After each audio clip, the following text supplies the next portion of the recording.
কার্তিক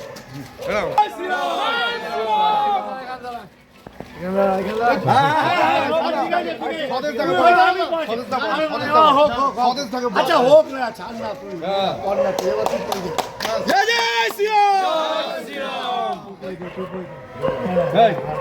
বাস বাস ঠিক আছে চলো না ছবিটা হবে না। বিজেপি বিজেপি বিজেপি জিন্দাবাদ বিজেপি জিন্দাবাদ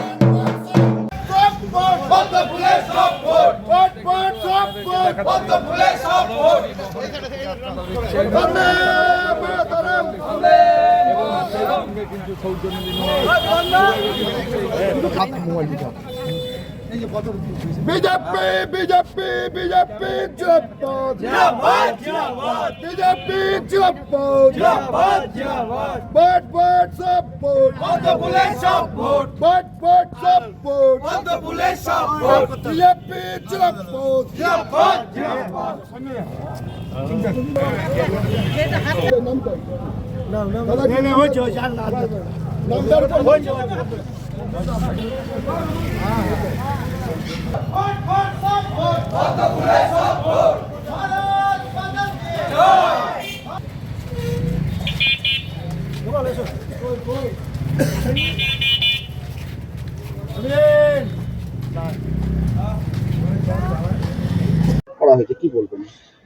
ভারতীয় জনতা পার্টির রাষ্ট্রীয় নেতা রাজ্য নেতা সকলকে আমার তরফ থেকে কৃতজ্ঞতা জানাই, প্রণাম জানাই, শুভেচ্ছা জানাই।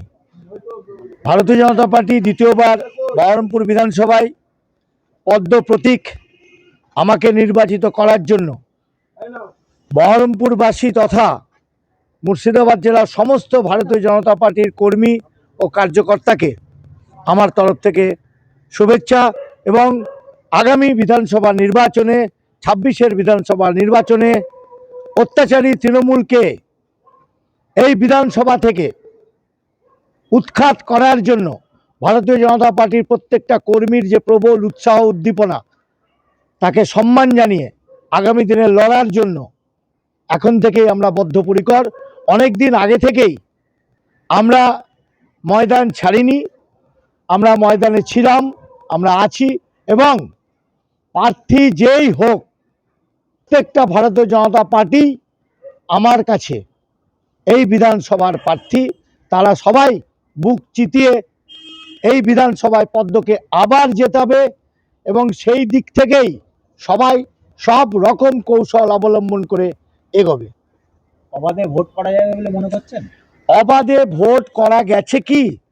2011 সালের পর থেকে যত কটা নির্বাচন হয়েছে এই তৃণমূলের লেঠেল বাহিনী থেকে আরম্ভ করে গুন্ডা বাহিনী থেকে আরম্ভ করে তারা যেভাবে পুলিশ প্রশাসনকে সাথে করে সাধারণ মানুষকে ভোট দেওয়া থেকে বিরত রেখেছে সবাই জানেন আপনারা। নির্বাচন কমিশন গত 24 ঘন্টায় যে পদক্ষেপ গ্রহণ করেছে, যে দলদাস কর্মচারীদেরকে যারা তৃণমূলের কর্মচারী হয়ে প্রাতিষ্ঠানিক জায়গায় বসে আছে তাদেরকে হিসাব কষে কষে দেখে নিচ্ছে এবং এই হিসাব আমার মুর্শিদাবাদ জেলারও একদম নিচু স্তর পর্যন্ত কর্মীদের এই অফিস কর্মচারীদেরকেও দেখা হবে এবং প্রশাসনিক স্তরেও দেখা হবে। আপনারা এখন থেকে সজাগ হন। যে লেঠেল বাহিনী মাস্তানি মেরে বেড়াচ্ছে তাদের জন্য আপনারা আইনগত ব্যবস্থা নিন, তা না হলে নির্বাচন কমিশনের দ্বারস্থ হতে বাধ্য হব এবং নির্বাচন কমিশনকে অনুরোধ সঠিকভাবে সুষ্ঠুভাবে অবাধ নির্বাচন হওয়ার দিকে আপনারা নজর দিন। তাতে যা যা আইনগত পদক্ষেপ নেওয়ার তা নিতে হবে আপনাদের। লড়াই কতটা কঠিন হবে? দেখুন, লড়াই কঠিন সহজ, এ প্রশ্ন মানুষের কাছে ভিক্ষা প্রার্থী আমি ভারতীয় জনতা পার্টির পদ্মপ্রতীক নিয়ে। সুতরাং মানুষ যা রায় দেবে তার উপরে নির্ভর করবে আমাদের জয়ী এবং পরাজয়। সুতরাং কথা আমি বলতে পারি না যে আমি জয়ী হব, এ ধৃষ্টতা আমার দেখাবার কোনো ক্ষমতা নেই। আমাকে পদ্মপ্রতীক দিয়েছে আমার দল, আমার উপরে দায়িত্ব দিয়েছে, জেতানোর দায়িত্ব আমার, বাদবাকিটা মানুষের কাছে ছেড়ে দিলাম। আপনাকে বিধায়ক হিসেবে অনেক কাজ করতে দেওয়া হয়নি, বিরোধী বিধায়ক। আমাকে 2021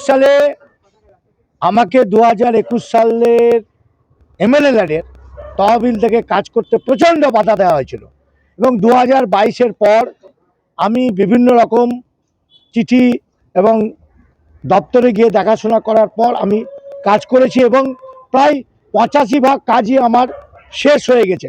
বাদবাকি যে 15% কাজ আছে, কিছু কিছু জায়গায় তৃণমূলের লোকেরা বাধা দিচ্ছে, তো বাধাকে আশা করে আমি অতিক্রম করে কাজগুলো সম্পূর্ণ করতে পারবো।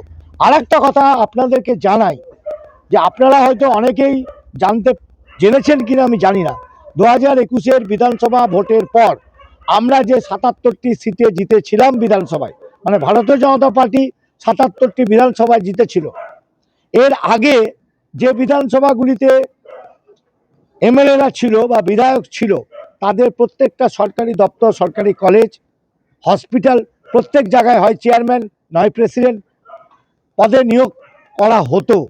আমরা জয়ী হবার পর মুখ্যমন্ত্রী পরিষ্কার নিদান দেন যে বিজেপির কোনো বিধায়ককে কোনো প্রশাসনিক লেভেলে ডাকা হবে না, কোনো প্রশাসনিক পদে বসানো হবে না এবং এসডিও থেকে আরম্ভ করে বিডিও, ডিএম, এসপি কোনো অবস্থাতেই এদেরকে প্রাধান্য দেওয়া হবে না। যার জন্য আমরা অনেক ডিপার্টমেন্ট থেকে বঞ্চিত। আজ পর্যন্ত যত কটা প্রশাসনিক মিটিং হয়েছে, একটা প্রশাসনিক মিটিংয়েই, উন্নয়নমূলক মিটিংয়েই এই তৃণমূল সরকার আমাদেরকে ডাকেনি।